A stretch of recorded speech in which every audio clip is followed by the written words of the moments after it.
journal. Yasmine Adoko.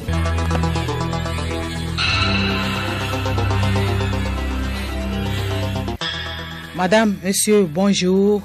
Les titres de cette édition. Les entrepreneurs et les jeunes porteurs de projets sont depuis ce matin en atelier de formation sur le réseautage et le financement participatif. Objectif, s'approprier les mécanismes de financement diversifiés afin d'augmenter la mobilisation des ressources pour la réalisation de leurs projets. Bénin, un calme précaire règne à Cotonou après des incidents hier. Des partisans de l'ancien président Boni Yayi, craignant son arrestation, se sont précipités vers sa maison. La chancelière allemande appelle les pays européens à consentir plus d'efforts pour les pays du G5 Sahel dans leur lutte contre le terrorisme. Elle annonce également une aide financière pour soutenir le Burkina Faso dans le renforcement de la capacité de la police. Et puis sport football, le championnat national de première division reprend dimanche prochain. Les différentes affiches de la 25e et avant-dernière journée en fin d'édition.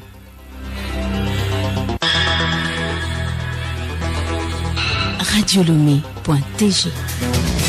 Hier 1er mai, c'était la journée internationale des travailleurs au Togo. Le personnel des différentes structures ministérielles et entrepreneuriales ont célébré cette fête à travers des défilés et cahiers de charges remis aux employeurs et réjouissances. La coordination des centrales syndicales du Togo CSTT a à cette occasion présenté au gouvernement et aux autres employeurs des doléances en vue d'améliorer leurs conditions de vie et de travail. Gabriel Aïna. Les responsables syndicaux ont souhaité voir aboutir les discussions avec le secteur de la santé comme ce fut le cas du secteur éducatif en 2018. Le secrétaire général du GSA, Adje Kofi Gezo, a également souhaité la conclusion rapide des négociations avec les centrales syndicales reprises dans le cahier de doléances. Quant au patronat représenté par Kwame Sedelota-Meignon, il a exhorté les travailleurs à soutenir les efforts du gouvernement. Dans sa réponse aux leaders syndicaux, le ministre en charge de la fonction publique et de la protection sociale, Gilbert Bawara, a indiqué que tous les ministères et services concernés agiront avec célérité pour concrétiser les engagements du chef de l'État qui prennent en compte certains aspects des négociations. Le Premier ministre, Komi Selom Klassou, a rassuré les travailleurs que toutes leurs préoccupations seront prises en compte. Il a une fois encore invité les uns et les autres à soutenir le PND. Et le gouvernement soucieux du devenir de tous les citoyens pense aussi à ceux qui n'ont pas encore du travail. C'est pour cette raison que conformément aux orientations des Nations Unies, notamment le chemin à parcourir pour qu'aucun citoyen de la planète ne soit laissé pour compte, le président de la République a demandé que nous puissions élaborer notre plan national de développement, le PND 2018-2022. À l'occasion justement de la journée internationale des travailleurs, le chef de l'État Forest Mnagna-Zimé salue l'ensemble des couches socio-professionnelles du Togo et surtout leur engagement pour un dialogue social constructif. Il promet de poursuivre ses efforts pour l'amélioration des conditions de vie et de travail. Forest Mnagna-Zimé invite à cet effet l'ensemble du secteur privé à concourir à l'accès des jeunes à l'emploi en prenant une part active à la réussite du PND. Je le disais en titre, une session de formation sur le réseautage et le crowdfunding, un instrument pour le financement des PME, se tient depuis ce matin à Lomé. La rencontre réunit une vingtaine d'entrepreneurs et jeunes porteurs de projets. Elle vise à imprégner les participants des meilleures pratiques de crowdfunding en termes de financement des projets. Angèle Otondier. Cet atelier de formation initié par le Centre autonome d'études et de renforcement des capacités pour le développement au Togo CADERT, en collaboration avec la Coalition nationale pour l'emploi des jeunes, constitue également une occasion pour les participants de débattre des conditions de l'adaptation de cette innovation financière au Togo. Il s'agit plus spécifiquement de partager avec eux le fonctionnement et le potentiel du crowdfunding afin que l'appropriation rapide et éclairé de cet outil de financement de projets en fasse un levier de développement des petites et de moyennes entreprises. Nze Bioge Junior expert en économie du développement au CADERT. Au jour d'aujourd'hui, il y a des jeunes qui font face à des difficultés d'accès en matière de financement, notamment au niveau des PME et des startups. Donc l'idée, c'est de leur permettre de s'approprier les mécanismes de financement innovants, le financement alternatif, pour qu'ils puissent éventuellement avoir des ressources pour développer leurs activités. Donc l'atelier va tourner essentiellement autour de 2 points. On aura une première partie qui va porter sur la nécessité de se connaître pour mieux entreprendre, et la deuxième partie va porter sur les aspects techniques relatifs à la notion même de crowdfunding. On définit le crowdfunding comme un mécanisme de financement participatif. C'est la possibilité de mettre des idées sur des plateformes de manière à recevoir des contributions d'ordre matériel. Elles peuvent être aussi d'ordre financier, elles peuvent être d'ordre technique. L'Afrique compte en effet plus de 44 millions de petites et moyennes entreprises formelles, représentant 33% du PIB et 45% des emplois. Parmi elles, seuls 20% ont accès au financement bancaire et 30% au financement à long terme. Le crowdfunding va ainsi permettre de financer des expériences entrepreneuriales en sollicitant de petits investissements de la part de financeurs potentiels sur Internet. Le journal Yasmine Adoko. À l'étranger, au Bénin, le ministre de l'Intérieur a démenti purement et simplement la tentative d'arrestation de l'ex-chef d'État Boni Yayi. Selon lui, il s'agit d'une fake news. Le ministre d'État face à la presse suite aux incidents, et le ministre était donc face à la presse suite aux incidents consécutifs à la descente des forces policières aux alentours du domicile de Boni Yayi. De violents heurts ont éclaté hier à Cotonou, quelques heures après l'annonce des premiers résultats des législatives du 28 avril dernier, marqués par un taux d'abstention historique. Un scrutin émaillé de nombreux incidents. La chancelière allemande en visite depuis hier sur le continent appelle à soutenir les pays du G5 Sahel pour lutter contre le terrorisme. Angela Merkel est depuis hier à Ouagadougou où elle a également annoncé une aide au Burkina Faso. Odette Pira. Angela Merkel a déclaré avoir parlé de la situation sécuritaire qui se dégrade et souhaite surtout la coopération. Elle entend soutenir le Burkina Faso dans le renforcement de la capacité de la police à travers une initiative pour le don d'équipements et mettre à disposition des fonds. Nous allons fournir une aide à hauteur de 7 à 10 millions d'euros. C'est nécessaire car dans l'Est et dans le nord du pays, il y a une situation où des enfants ne peuvent pas aller à l'école, a-t-elle poursuivi. Selon Angela Merkel, la communauté internationale doit soutenir le Burkina Faso pour pouvoir avancer dans la voie du développement. Au programme de sa visite, une rencontre ce jeudi matin avec les étudiants à l'université de Ouagadougou avant de partir pour le Niger. Algérie, le chef d'état-major de l'armée a appelé hier au dialogue avec les institutions de l'État. La veille, il a opposé une fin de non-recevoir aux revendications des manifestants qui réclament la mise en place d'institutions de transition ad hoc pour gérer l'après-Bouteflika.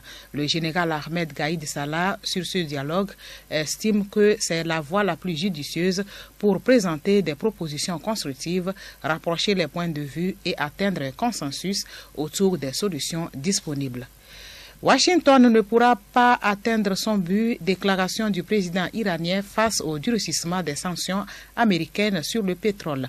Hassan Rouhani a ajouté que son pays avait les moyens d'exporter son pétrole sans donner plus de précision. Mais dans le même temps, il a reconnu que les Iraniens allaient connaître une année difficile.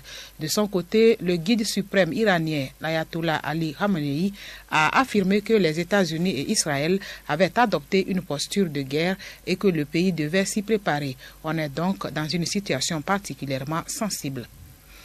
Et puis, la crise au Venezuela suscite une nouvelle passe d'armes diplomatiques entre Washington et Moscou. Hier, les ministres des Affaires étrangères des deux pays, Mike Pompeo et Sergei Lavrov, ont eu un entretien téléphonique à ce sujet. Au cours de cet entretien, Sergei Lavrov a notamment dénoncé l'influence destructive des États-Unis au Venezuela. Du côté de Mike Pompeo, il a accusé la Russie de vouloir déstabiliser le Venezuela.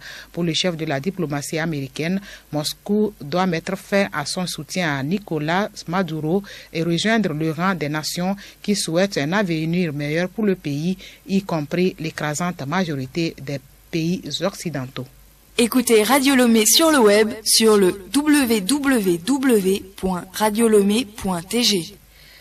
Magazine agricole, les experts du secteur agricole conseillent la biotechnologie aux gouvernants pour lutter contre la faim dans le monde. Au Togo, les textes liés à ces OGM ne sont pas encore adoptés. Le point dans ce magazine avec Odette Kpira. Selon les experts, la population est sans cesse croissante et la biotechnologie, qui est une innovation, est un moyen efficace pour accroître les rendements. Pour eux, la biotechnologie doit avancer et sécuriser par la biosécurité. Afouda Chamsandine, chef cellule biosécurité au ministère des Ressources forestières. C'est ce qu'on est en train de dire pour la biotechnologie. Aujourd'hui, les gens vont vous dire que non, on n'a pas besoin, on n'a pas encore faim. Il y a beaucoup de terres pour cultiver et nourrir toute la population. Les Chinois avaient commencé comme ça, ils ont commencé par les produits bio, c'est-à-dire on ne met même pas les engrais dessus. Mais après, ça ne suffisait pas, ils sont allés aux engrais. Mais après ça, ils voient que ça ne peut pas nourrir les gens, ils sont allés vers la biotechnologie moderne où même sur une petite surface, on a un grand rendement. Voilà. Depuis janvier 2009, le Togo dispose d'une loi destinée à réglementer la culture des plantes biotechnologiques ou les OGM. Il reste seulement que les tests d'application qui sont déjà élaborés soient adoptés. Mais l'important, c'est de voir l'utilité de cette science au Togo et les risques à prendre. Dr Pemoua Korsi, directeur du centre de recherche de l'ITRA. Le décideur togolais a prévu de prévenir la population et son environnement contre les risques biotechnologiques. Parce qu'on a dit qu'il peut y avoir des risques biotechnologiques, des risques liés à une innovation. Par exemple, on a parlé de mauvaise utilisation ou bien, quand on dit mauvaise utilisation, dites-vous qu'on peut créer une nouvelle variété mais elle n'est pas bonne. Les gens vont planter sur des hectares et ça ne produit pas. Ça, c'est un risque biotechnologique. Le Togo a des textes, mais le Togo n'a pas encore expérimenté les produits biotechnologiques tels que les OGM. À jeudi prochain, d'ici là, portons-nous bien.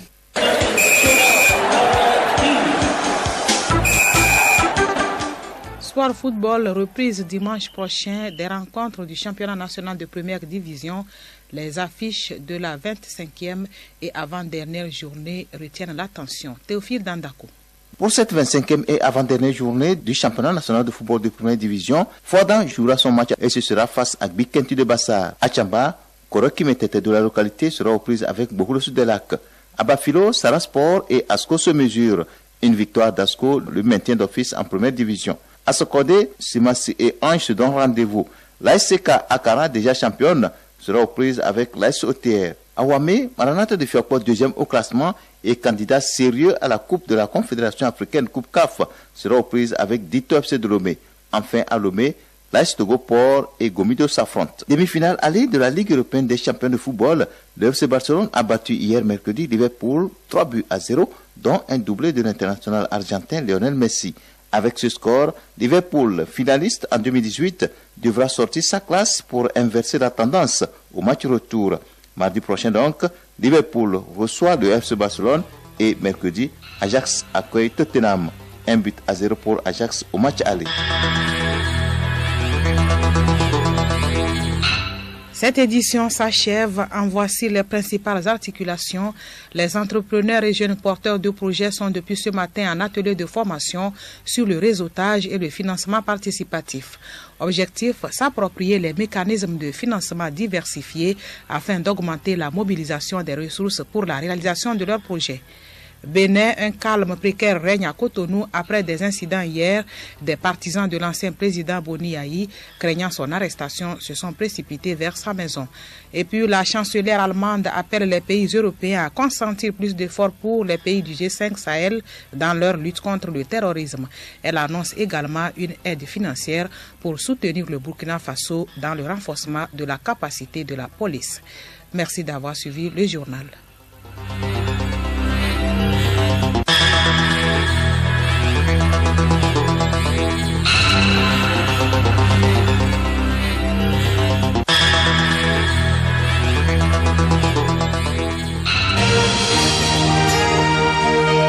Radio Lomé, boîte postale 434, email radiolomé@radiolomé.tg. radiolomé.tg